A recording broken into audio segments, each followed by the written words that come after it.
వస్తువులన్నీ తీసుకొచ్చి ఇక్కడ పెట్టండి. గుల్బదన్ బేగం, ఎలాంటి లోటు రాకుండా చూసుకోవాలి. ఇవన్నీ మొఘలాయి సామ్రాజ్యపు తరపున పంపిస్తున్నాం. నాకు తెలుసు వదిన గారు, నేను ప్రతిదీ శ్రద్ధతో ఏర్పాటు చేస్తున్నాను.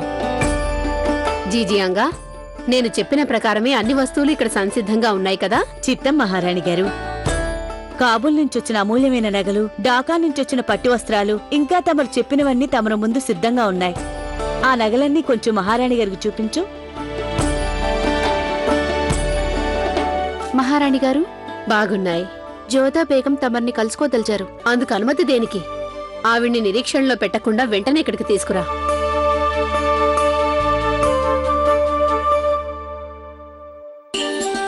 అత్తయ్య గారు, తమరికి పెద్దలందరికీ ప్రణామాలు.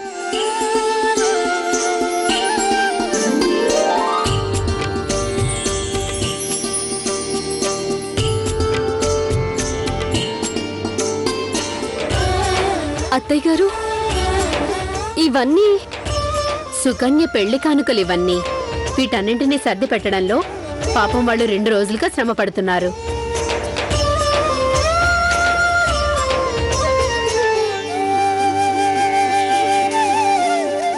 ఏమైంది జోధా బేగం? మిమ్మల్ని మేమేమనుకోవాలో నాకు అర్థం కావడం లేదు. మా చెల్లెలి కోసం ఎన్ని కానుకలా? ఆశ్చర్యమేముంది? నువ్వు ముందు నాకు కూతురులాంటి దానివి, ఆ తర్వాతే కోడలుగా భావిస్తాను. నీ చెల్లెలంటే మాక్కూడా కొన్ని బాధ్యతలుంటాయిగా. మొఘలాయి సామ్రాజ్యపు రాణికి చెల్లెలు కదా తను. నాకు భక్షీబాను ఎలాంటిదో, సుకన్య కూడా అలాంటిదే. అత్తయ్య గారు, తమరిచ్చే ఈ గొప్ప కానుకల కంటే అత్యంత విలువైనవి మీకు మా మీద గల మమతానురాగాలు. నేను తమరి ఈ కానుకలని ఎల్లప్పుడూ జ్ఞాపకం ఉంచుకుంటాను. నిజంగా మీ అనురాగం మాకు అత్యంత ప్రీతికరమైనది. ఈ కానుకలివ్వడం నా బాధ్యత మాత్రమే కాదు, సుకన్యకి పూర్తి హక్కుంది. తెలిసిందా? ఇక ఇలా చీటికి మాటికి నీ కళ్లల్లో కన్నీళ్లు కనిపిస్తే అది నాకిష్టం లేదు. అవి ఆనంద భాష్పాలైనా సరే.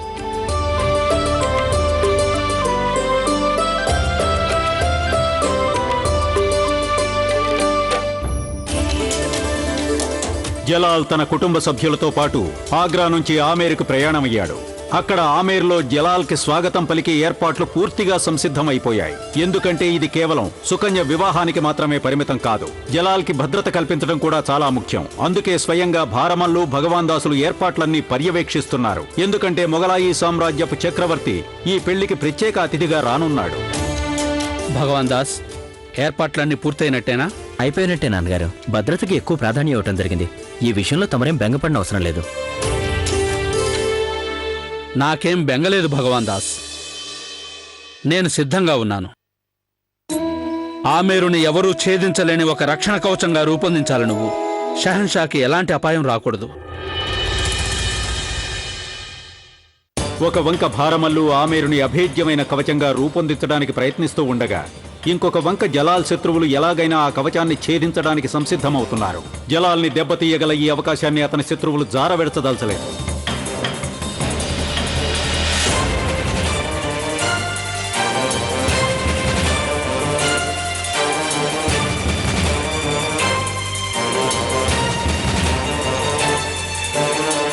ఇలాంటి అవకాశం మళ్లీ మరొకసారి రాబోదు. తెలిసిన సమాచారం ప్రకారం జలాల్ తన మొత్తం కుటుంబంతో కలిసి ఇక్కడికి వస్తున్నాడంట. వివాహానికి వస్తున్న కారణంగా అతని వెంట సైన్యం వచ్చే అవకాశం కూడా లేదు.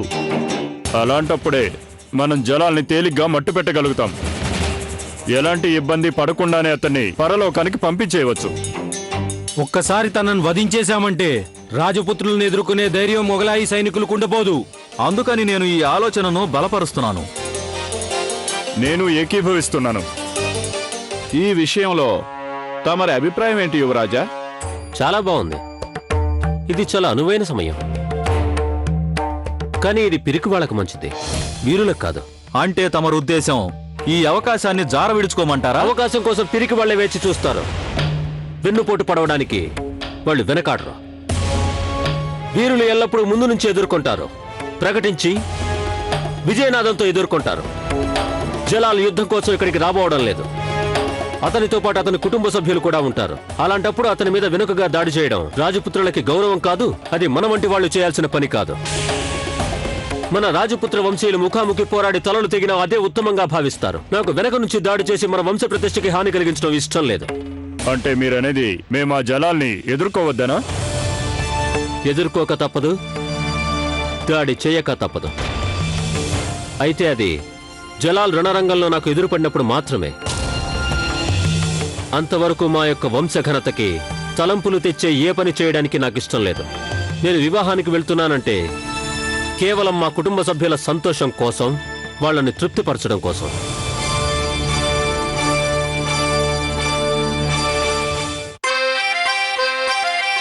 ఇక్కడ అడవి జంతువులు కూతలు వింటుంటే నాకు నిద్ర పట్టడం లేదు. ఆయన ఎక్కడున్నారో కూడా తెలియదు. యా ఖుదా, సాయం చేయొచ్చుగా. అత్తయ్య! అత్తయ్య! జావీదా, తమరు నా కోసం ఆ హుదా పంపించిన దేవత అనుకోండి. ఏంటి? అవును, నేను ఒంటరిగా ఉంటే నాకు చాలా భయంగా ఉంది. మీరు నాతో ఉండరా అత్తయ్య? నేను నీతో పాటు ఉంటే నన్ను కాపాడ్డానికి ఆ దేవతలు దిగొస్తారా? వేళకోళం చేయకండి అత్తయ్య. ఒక పెద్ద పులి గురించి ఆలోచించండి. ఆ పులి షెహన్షా లాంటి మహావీరుణ్ణే గాయపరిచిందంటే ఇక నాలాంటి దాన్ని క్షణాల్లో నమిలి పారేస్తుంది. నీలాంటి దాన్ని నమిలి తినేస్తే పాపం అది జీర్ణం చేసుకోగలదా? అదేం జరగదు. అత్తయ్య అత్తయ్య, ఒట్టు పెడుతున్నాను. మీకు నా సేమియా పాయసం మీద ఒట్టు. నేను ఒట్టు పెట్టుకున్నాను. ఇక నుంచి నువ్వు చేసిన సేమియా తింటే నమిదొట్టు. మానవత్వం మీద ఒట్టు. పుట్టుకతోనే నాలో మానవత్వం లేదు జావీదా. ఒకవేళ పులి నన్ను తినేస్తే దానివల్ల మీకే చాలా నష్టం. నాకేం నష్టం జరుగుతుంది కొంచెం చెప్పు. అయితే చెప్తాను వినండి. నేను గనుక బ్రతికుంటే రేపో మాపో నాకు పిల్లలు పుడతారు. అంటే మీకు మనవళ్ళు పుడతారు. వాళ్ళు పెద్దవాళ్ళవుతారు. మీతో కలిసి ఆడుకుంటారు. మీరేమో వాళ్ళకి తినిపించడం, స్నానం చేయించడం, జోల పాడడం అన్నీ చేయొచ్చు. మీరు ఆలోచించండి. ఒక పులి కారణంగా మీ కలలన్నీ కళ్ళలైపోవచ్చు. నిజంగా నీకు ఇంకొకటి తట్టలేదా? నిజంగా పులి వచ్చి నీకు బదులుగా నన్నే తినేసిందనుకో, నా కలలు అప్పుడైనా కలలైపోతాయిగా. అత్తయ్య, పులి రానే రాదు. నేను విన్నంత వరకు మంట ఉన్న చోట పులులు రావంట. అంటే నేను మంటనానా నీ ఉద్దేశం? అబ్బే, నేనన్నది మిమ్మల్ని కాదు. అదిగో నేను మీ వెనుకున్న కాగడా గురించి చెప్పానత్తయ్య. నేనిప్పుడే వెళ్ళి ఆ కాగడా తీసుకొస్తాను. దాంతో మీకు నాకు కూడా ఎలాంటి ఆపద రానే రాదు. నేనిప్పుడే వస్తాను. ఇలా చూడండి అత్తయ్య గారు. అత్తయ్య గారు ఏమైపోయారు? నేను పక్కనున్నప్పటికి కూడా ఆవిడ ధోరణి ఎప్పుడూ ఇంతే.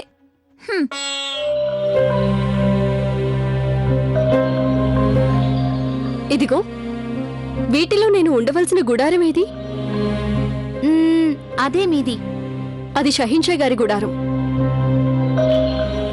చూసావా, నేను చెప్పాను కదా. చాలా కొత్తగా ఉంది రాణిగారు. ఈ మధ్య షహన్షా గారి విషయంలో మీకు చాలా చాలా సంగతులు చక్కగా తెలిసిపోతున్నాయే. అలాంటి లేనిపోని ఆలోచనలు రానివ్వకు. ఇదేం గొప్ప సంగతి కాదు. ఏదైనా గుడారం ముందు అంతమంది సైనికులున్నారంటే అది షహీన్షా గారి గుడారమే అయ్యుంటుంది.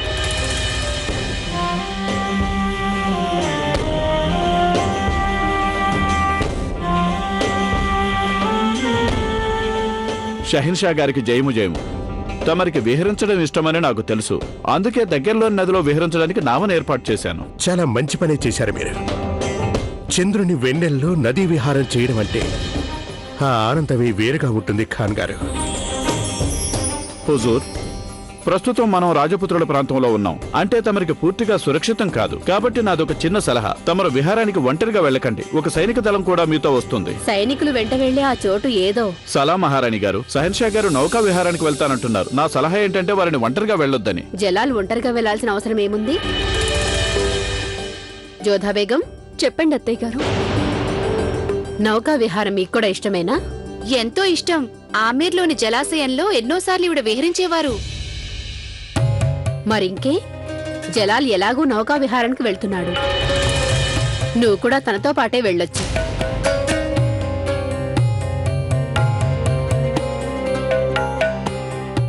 మేము తనకి అదే చెప్పాలనుకుంటున్నాం అమ్మీజాన్. అయితే మేం వెళ్ళి అన్ని సిద్ధం చేసుకుంటాం. వద్దులే, నువ్విక్కడే మాతో పాటు ఉండాలి.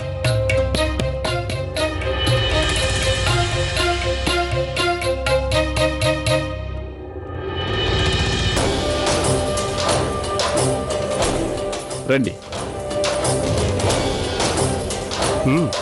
పదండి.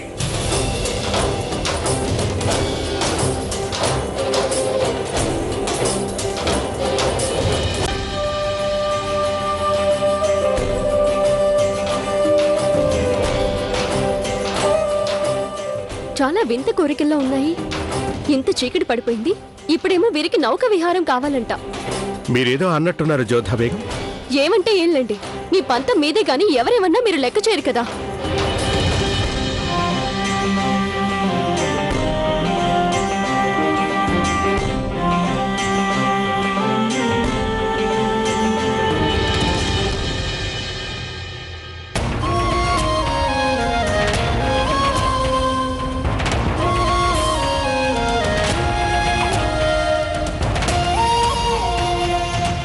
మేమేదో తమని తోసేస్తామని మాత్రం అనుకోకండి.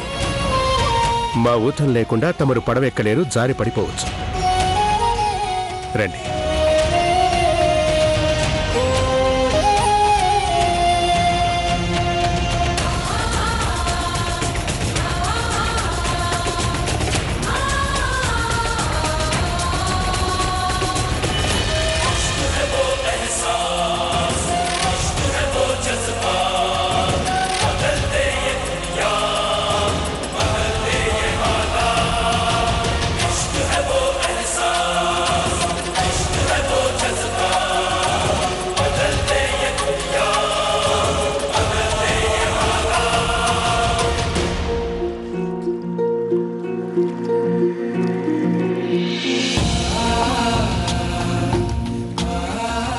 తమరికి నౌకా విహారం అంటే ఇష్టమని తమరి దాసి చెప్తుండగా విన్నాం. ఇష్టాలనేవి ఎవరితో అనే దాని మీద ఆధారపడి ఉంటాయి. మేము ఏ విషయంలోనూ తమరితో వాదించలేము. ఆ విషయం నాకు తెలుసు. మీకు మాట్లాడడం తెలీదు, వాదించడం ఒక్కటే బాగా తెలుసు.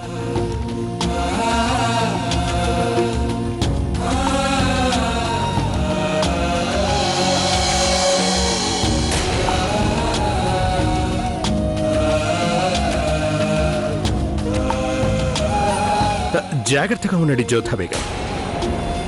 ఒకవేళ మీరు గనక పడిపోతే జనాలు అది కూడా మా కుట్రే అనుకుంటారు.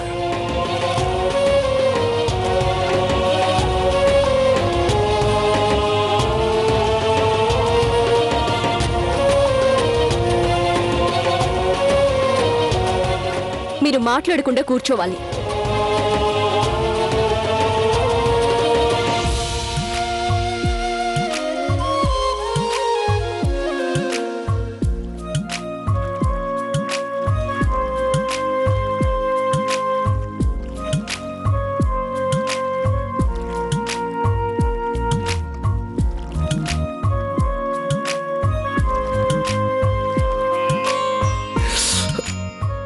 కొంచెం మెల్లగా జోధా బేగం.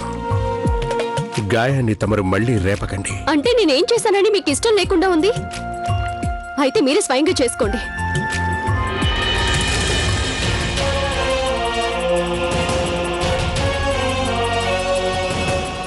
దయచేసి గుర్తుంచుకోండి, మేము మళ్ళీ ఇంకోసారి మీ ప్రాణాలు కాపాడాం. కూర్చోండి.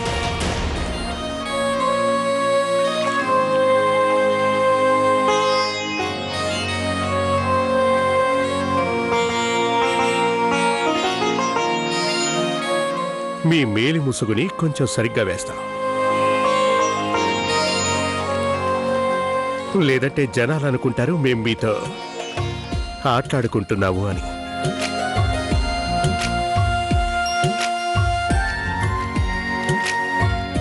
జోధా, దీన్ని బట్టి చూస్తే మీరు మీ ప్రత్యేకమైన మందును ఎల్లప్పుడూ దగ్గరే ఉంచుకుంటారనిపిస్తోంది. ఎందుకంటే తమరి వెంట ఉన్నప్పుడు ఎప్పుడు ఎవరికి ఎలాంటి గాయాలు జరుగుతాయో చెప్పలేం కదా.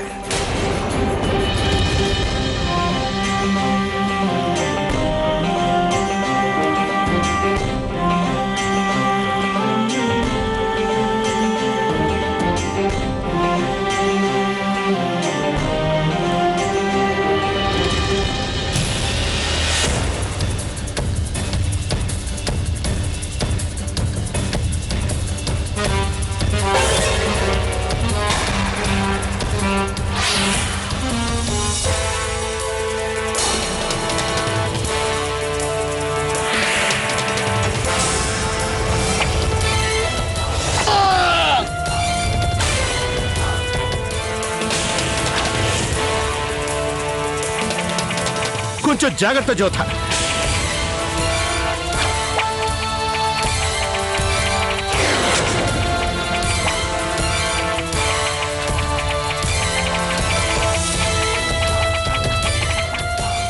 మీరు కంగారు పడకండి జోధా బేగం, మేము మీ వెంటే ఉన్నాం.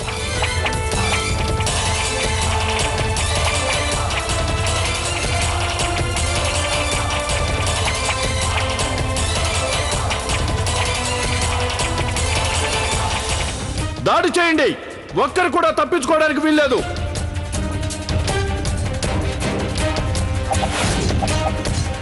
మీరు ఇక్కడే ఇలాగే దాక్కుని ఉండండి.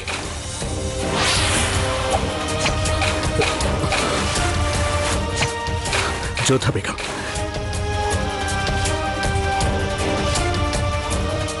కంగారు పడకండి.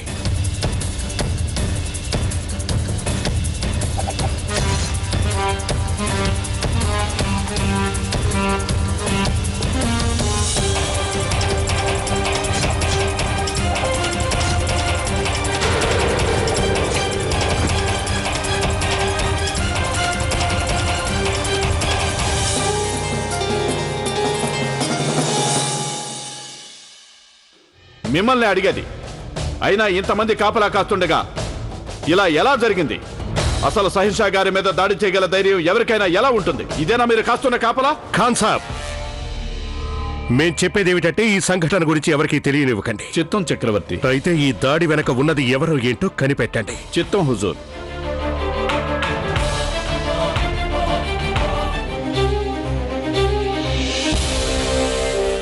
ఖాన్ సాబ్, మేమిప్పుడు మీకు చెప్పనున్న విషయం కేవలం మనిద్దరి మధ్య ఉండాలి.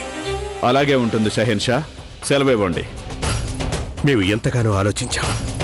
అప్పుడు మా మనసులో ఒక ప్రశ్న తలెత్తింది. ఇంత గట్టి బందోబస్తు ఉన్నప్పటికీ వారు మాపై దాడి చేయగల ధైర్యం ఎవరికి ఉంటుంది?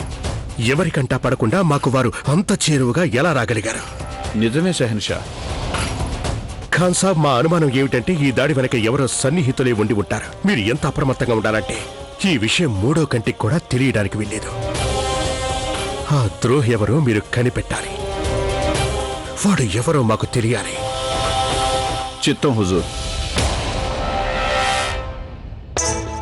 ఆ ద్రోహి మనలోనే ఉన్నాడని ఎవరికైనా తేలిగ్గా అర్థమైపోతుంది. ఎవరో అడ్డుకుంటారనే ఆలోచనతో కాలయాపన చేయొద్దు షరీఫుద్దీన్. నాకు ఆలోచన కాదు ముఖ్యం, చెయ్యడమే ముఖ్యం. నేను ఇంకో సంగతి అర్థం చేసుకోలేకపోతున్నాను.